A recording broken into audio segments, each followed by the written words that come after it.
rest of the year. It was vacant, but it had parking for 80,000 people. It had land that could accommodate probably 100,000 people, and he got the rights to use it as a flea market, a bazaar, for no money down, but for paying the owner of the sports arena a share of the revenue.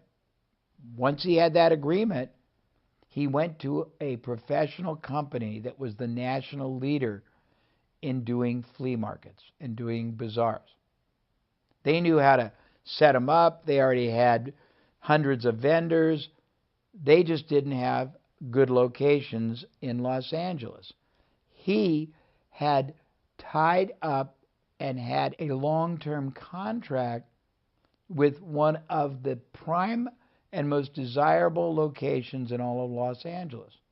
He didn't know anything about being a flea market operator. He didn't know anything about selling booths. He knew nothing about anything, getting regulations, but he had control of the location. So he went to the big company that was the largest in the nation, and he made a deal where they agreed to run the bazaars and pay him a percentage that was double the amount he paid to the landowner. He made millions of dollars just by being smart enough to tie up the land. There's another company, very smart. They go around and they find designers or athletes who used to be very, very, very popular, but are not as popular anymore, but still have a respectful following. They get the rights to their name, and then they license those rights to other companies for products, for services, and they get a royalty. And they split that royalty with the celebrity or with the designer. I had another friend, and this was brilliant. He would go to companies that did everything from sheets and pillowcases to containers that you would have in your kitchen for holding rice or flour, to plates and cups. And he would offer to create designs for those companies. And his proposal was, test the designs I create for you against the products you have with no designs. If the ones with designs sell a lot more, give me 5% of the sales. And he was very good at creating designs that made a bland white plate now a very beautifully designed plate, or a white sheet now a beautifully designed sheet. And sometimes it would double the sales, and he would make millions of dollars. Another man wanted to drive Porsche automobiles all his life, but he could never afford one. He found out a Porsche auto dealer was for sale in a smaller city, but he couldn't afford the $1 million down payment. Instead of seeing that as a problem, he realized there was another opportunity. In the United States, car dealers can allow people to drive what they call demonstrators, meaning you can take a brand new car and for 3 months maximum somebody can drive it and it's still considered a new car. It uses special plates and it's not registered as sold, and it goes back to the dealership. This young man who wanted to buy a dealership did not have the $1 million down payment. But he knew there must be a lot of other Porsche sports car enthusiasts who really wanted to drive Porsches and didn't have the money to keep buying new ones. So he ran an ad in the paper. The ad said, I can give you a brand new Porsche to drive every year for the rest of your life.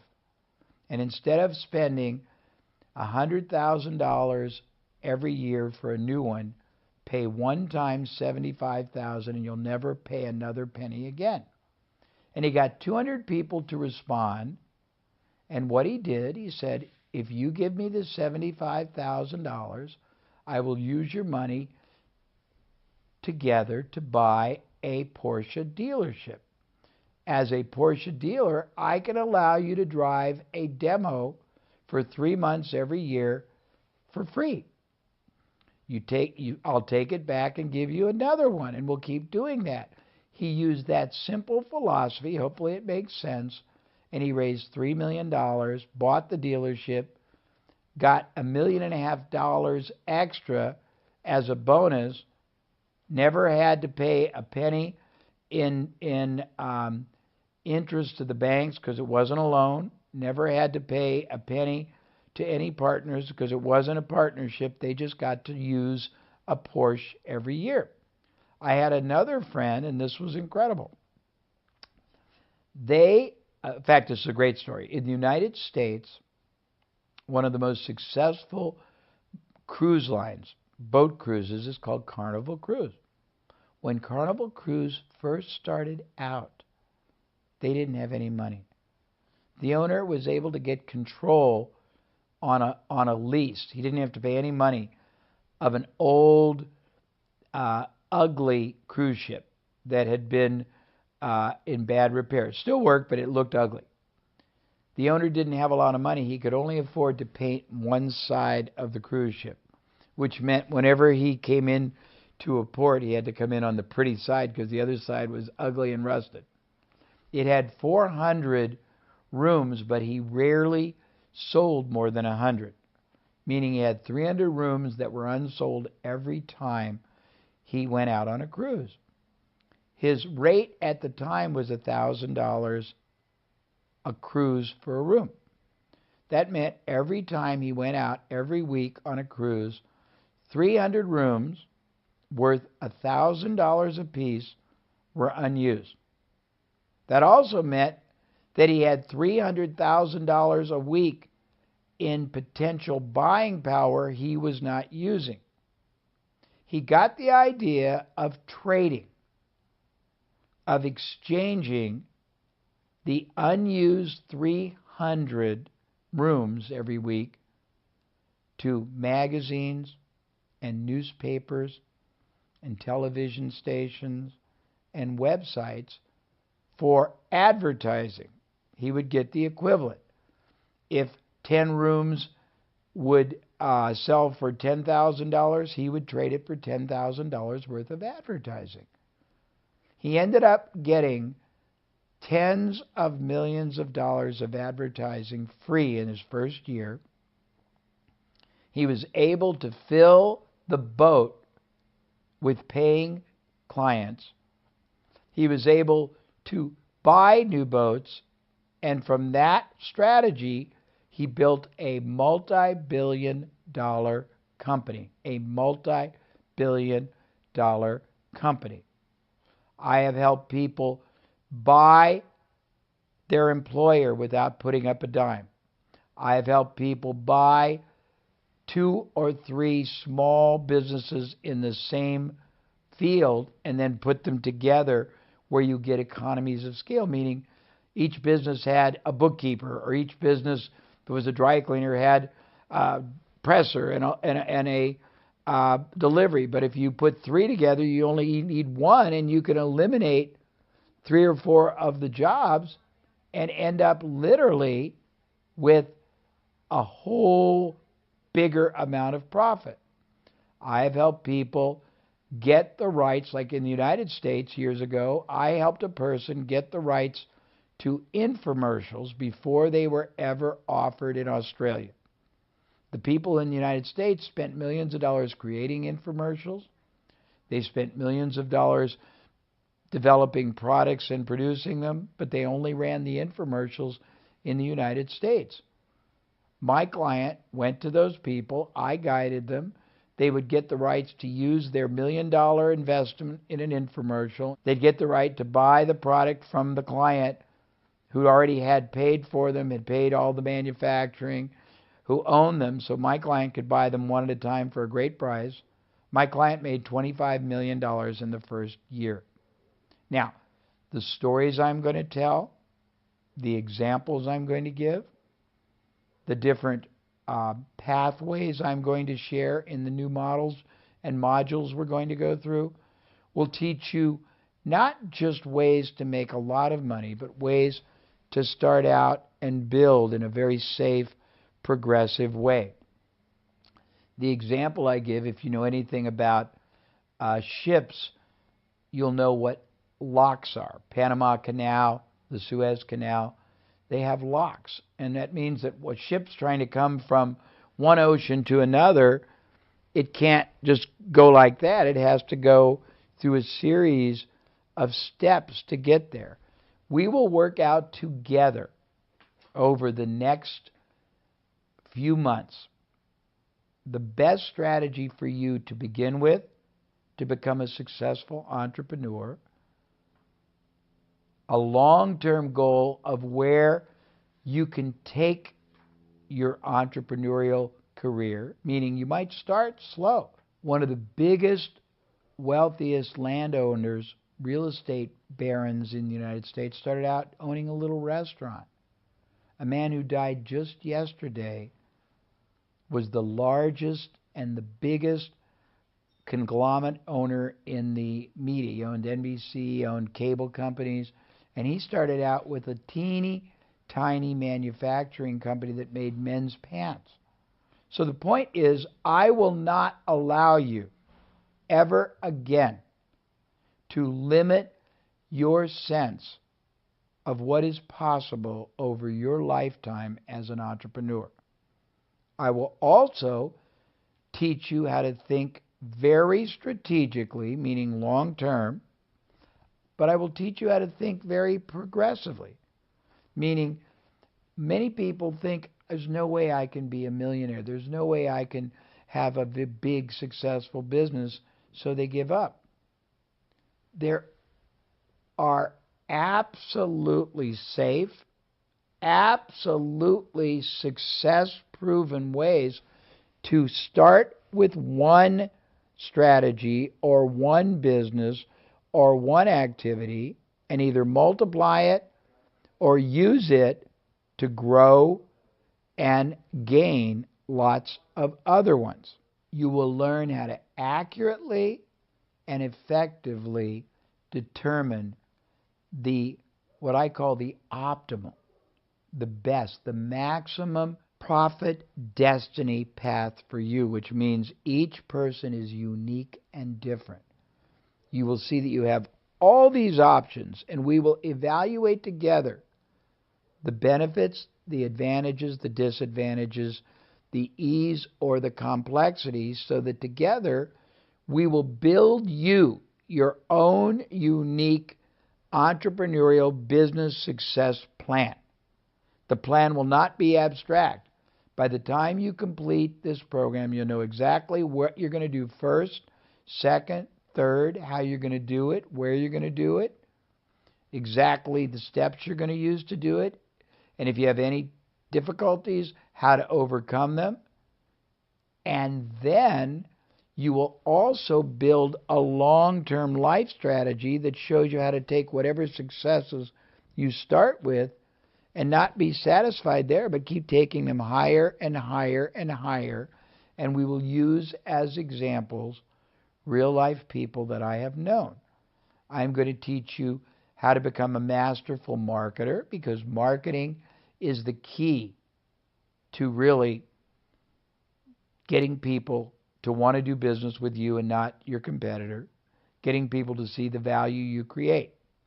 We will teach you how to be a masterful strategist, which means you'll be able to see how to take fullest advantage of opportunities in markets, of gaps, in ways none of the other people do it. We will teach you how to be a very effective negotiator, because negotiating is how you gain control of situations. We will teach you how to communicate your value in such a powerful way that other companies, other organizations, other key influencers, the media will all want to do business with you without you having to come up with any capital. will teach you to add profit centers to other businesses. We will teach you how to find the exact business today that will get you started and get you financially stable. Then we will teach you how to use that business to springboard you to far greater financial success and security. Then we will teach you how to grow your business by developing talent. We will teach you by modeling, by applying the same methods, the same techniques, the same strategic game plans that many of the thousands of other successful entrepreneurs I have counseled or been counseled by use to grow their success.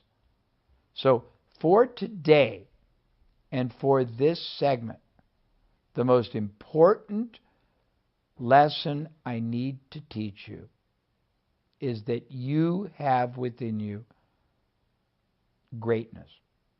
It's a greatness that has always existed, but probably never been allowed to develop. There are many reasons why. The first reason is probably that no one in your life, be it parents, employer,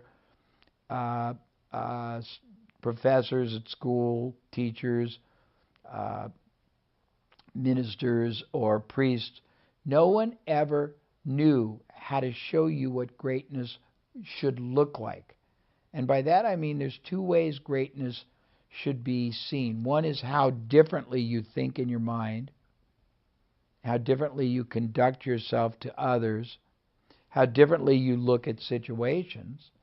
The other is how more powerfully you communicate and you connect in all of your activities or dealings.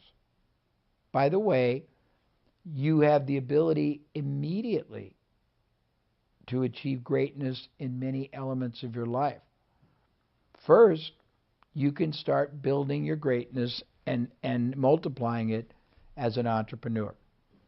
But perhaps before that, you want to develop your greatness as a human being so you can have greater character, greater passion, greater compassion, greater appreciation of others and of yourself. You might want to grow your greatness as a husband, wife if you're married, fiance if you're engaged, boyfriend, girlfriend if you've got a boyfriend or girlfriend, or just friend. You have to grow your greatness as a value contributor because that is going to define your ultimate success by seeing life in a different way than anyone else. Most people, when they try to plug into their greatness, fail because they don't understand two things. One, where they are right now on the scale. If this is greatness as an entrepreneur and you're here, you can't be depressed. You have to be excited because you have all this more growth to achieve, and with each level of growth, you have an exponential level of reward and success. But you have to figure out where you are in every category. If it's entrepreneurial greatness you're after, if you're here and you have to go here, you can't do it in one step. You'll fail. It's like saying I want to be a pole vaulter, and the first time I do it, I want to pole vault 25 feet. You have to figure out a safe series of progressions so that every day you're getting closer and closer, but you are growing every day. So in order to do that, you have to first learn the steps that need to be taken to take you from wherever you are right now to wherever you want to be. And it's not pole vaulting, it's not catapulting, it's simple, safe steps that are higher in their success probability than they are in their failures. So everything I do for you, Everything we talk about is going to be based on me putting greater advantage and greater success probability on you and on your side of doing things, and less failure, so that you are motivated to have wins, successes, positive experiences that fuel and drive you to very, very excited and enthusiastic going forward. So, first thing is we got to plug into your greatness. Second thing, we have to figure out what you need to do to change how you look at life and how you communicate and how people see you. Next, we've got to figure out where the gap is and then the pathways to get to that gap. And then you have to build a plan to progress on that pathway. And then you have to start and commit to doing it in a systematic, a disciplined, a regular basis. Now, a word of warning, and it's not a negative, it's a joyous problem you will have to accept. If any of you can remember back when you were a little child, which you probably can't, your parents had to teach you to walk. They had to teach you to talk. They had to teach you to eat. They had to teach you to use the bathroom. You got taught how to ride a bicycle. When you first started, you were not very good. Your first step, you probably fell over. Your first time trying to eat, you probably put the spoon of oatmeal or rice in your eye. The first time you tried to talk, it might have sounded...